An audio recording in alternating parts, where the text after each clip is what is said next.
तो इस वीडियो में अपन क्या करेंगे, जो पॉलीमर से तुम्हारे पास्ट 20 ईयर्स में जो प्रॉब्लम्स आई है जेई में, वो करता है। जो फर्स्ट प्रॉब्लम है ये है polymer formation from monomers start by. तो ये इसमें ए ऑप्शन करेक्ट हो जाएगा, कंडेंसेशन रिएक्शन बिटवीन मोनोमर्स। तुम बाकी ऑप्शन पढ़ सकते हो। तो यहाँ पे जो पॉलीमराइजेशन होता है या तो कंडेंसेशन रिएक्शन से होता है या एडिशन रिएक्शन से होता है। कंडेंसेशन रिएक्शन में क्या होता है कि जो लार्ज मोलिक्यूल बनने के लिए क्या होता है कि जो मोनोमर्स है आपस में कंबाइन होते हैं और स्मॉल मोलिक्यूल्स निकलते हैं उनमें से। सो वो चीज होती है। और एडिशन में क्या होता है कि उसमें भी मोलिक्यूल कंबाइन होते हैं लेकिन वहां पे कोई स्मॉल मोलिक्यूल वगैरह नहीं निकलता। तो ये दो तरीके से होता है। फिर आगे देखते हैं।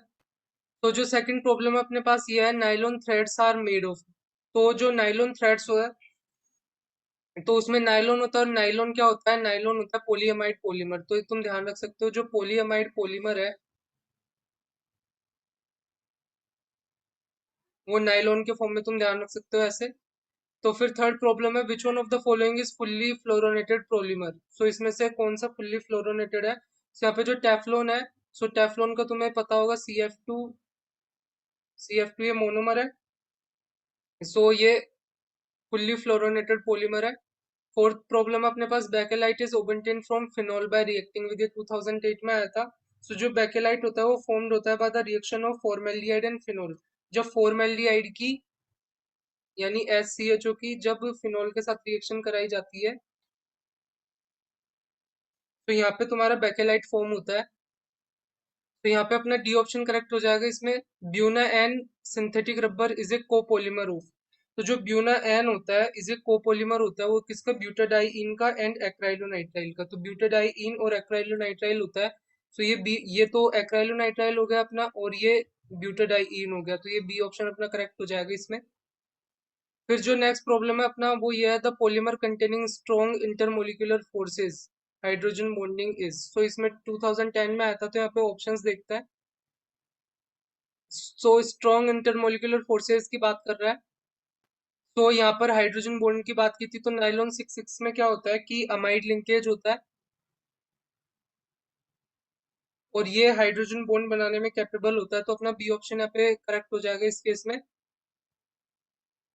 उसके बाद जो नेक्स्ट प्रॉब्लम अपन को पूछा था, thermosetting polymer bakelite is formed by the reaction of phenol with. तो ये सेम ही प्रॉब्लम है। सो फॉर्मेल्डिहाइड के साथ रिएक्शन कराता है फिनोल की तो बेकेलाइट बनता है। फिर नेक्स्ट प्रॉब्लम है, the species which can best serve as an initiator for the cationic polymerization. तो यहाँ पर ये जो कैटाइनिक पॉलीमराइजेशन है इसके लिए अपन लेविस एसिड्स का यूज करते हैं।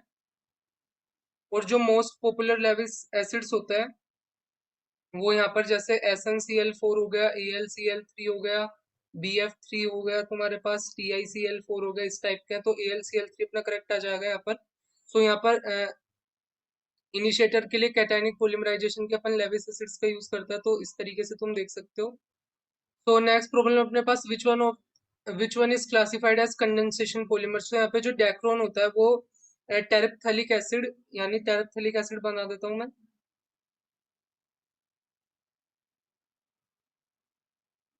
और इथाइलिन ग्लाइकोल,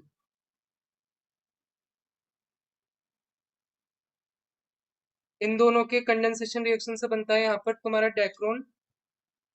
तो ये कंडेंसेशन का एग्जांपल हो गया। बाकी जो नियोप्रिन और एक्राइलोनाइट्राइल और टेफ्लोन है ये किसके एग्जांपल है तुम्हारे, ये एडिशन पॉलीमर का एग्जांपल है। तो कंडेंसेशन के लिए डेक्रोन आ जाएगा आंसर। तो जो नेक्स्ट है, which polymer is used in the manufacture of paints and lacquers. तो यहाँ पर जो ग्लिप्टल होता है उसका यूज किया जाता है यहाँ पर। तो यहाँ पे ग्लिप्टल का यूज किया जाता है मैन्युफैक्चर ऑफ पेंट एंड लैकर्स के लिए। तो ये तुम ध्यान रख सकते हो। तो नेक्स्ट अपने पास, which one of the following statement is false about low density polymer polythene. तो लो डेंसिटी पॉलीथीन के लिए फॉल्स स्टेटमेंट बताना है। सो ये वाला सही है, it is a poor conductor of electricity. इसका सिंथेसिस में हाई प्रेशर भी लगता है और it's synthesis required dioxygen और peroxide initiator as a catalyst. ये भी सही है। यहाँ पे जो हाई डेंसिटी पॉलीथीन है पहले उसके बारे में देख लेते हैं। जो हाई डेंसिटी पॉलीथीन है उसका यूज किया जाता है manufacture of housewares like bucket, dustbin, bottles और पाइप्स के लिए। जो हाउस वेयर्स है, बकेट, डस्टबिन, इसके लिए हाई डेंसिटी पॉलीथीन का यूज किया जाता है। और लो डेंसिटी पॉलीथीन का जो यूज किया जाता है वो इलेक्ट्रिक वायर्स के लिए, के इंसुलेशन के लिए और manufacture of flexible pipes, toys, cords, and bottles के लिए क्या जाता है, तो हाउसवेयर से रिलेटेड ये चीजें जो बकेट्स एंड डस्टबिन है उसमें हाई डेंसिटी पॉलीथीन का यूज करता है। तो ये ऑप्शन यहाँ पे रॉन्ग हो जाएगा यहाँ पे। तो फिर आगे देखते हैं। तो नेक्स्ट प्रॉब्लम अपने पास, the formation of which of the following polymers involve hydrolysis reaction. तो यहाँ पे जो नाइलॉन 6 होता है, तो नाइलॉन 6 के लिए सबसे पहले अपन को क्या करना पड़ता है, अपन को कैप्रोलैक्टम होता है सबसे पहले। यहाँ पर कैप्रोलैक्टम में बना देता हूँ यहाँ पर। तो सबसे पहले कैप्रोलैक्टम का हाइड्रोलिसिस करना पड़ता है, तो उसके बाद तुम्हें ये मिलता है। और फिर उसके पॉलीमराइजेशन से यहाँ पे नाइलॉन 6 बनता है। तो यहाँ पर हाइड्रोलिसिस नाइलॉन 6 के फॉर्मेशन में होता है, तो अपना ए ऑप्शन करेक्ट हो जाएगा। तो यहाँ पे अपन को 14 प्रॉब्लम में बोला था major product of the following reaction. तो अपन को ये चीज दे रखी है, तो सबसे पहले एल्कोहलिक KOH के साथ रिएक्शन कराएंगे अपन। तो यहाँ पर क्या बनेगा, सबसे पहले डबल बॉन्ड बनेगा, और उसके बाद यहाँ पर फ्री रेडिकल पॉलीमराइजेशन होगा। तो अपना जो करेक्ट ऑप्शन है यहाँ पे कौन सा आ जाएगा, डी ऑप्शन आ जाएगा। तो इस तरीके से अपन इसको कर सकते हैं। तो यहाँ पे कैसे होगा कि यहाँ पर ये इसका फ्री रेडिकल रिएक्शन होगी Cl, और ये यहाँ पे C, और ये CH3 ऐसे ही रहेगा। यहाँ पर एक वैलेंसी इधर फ्री होगी, एक वैलेंसी इधर फ्री होगी।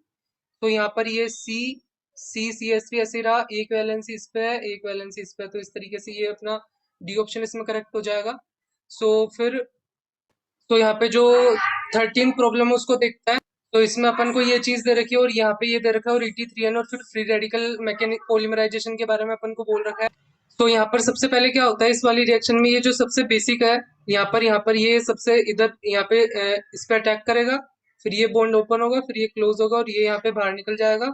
और उसके बाद यहाँ पर इस चीज का यहाँ पर ये बचेगी, और फिर उसको यहाँ पर फ्री रेडिकल रिएक्शन हो जाएगी। तो फिर अपना जो करेक्ट आंसर है वो इस केस में ये वाला आ जाएगा। सो तुम इस तरीके से इसको सॉल्व कर सकते हो। तो तुम्हें सेशन अच्छा लगा होगा, अच्छा लगा तो लाइक करो, सब्सक्राइब करो, फिर मिलता है बाद में।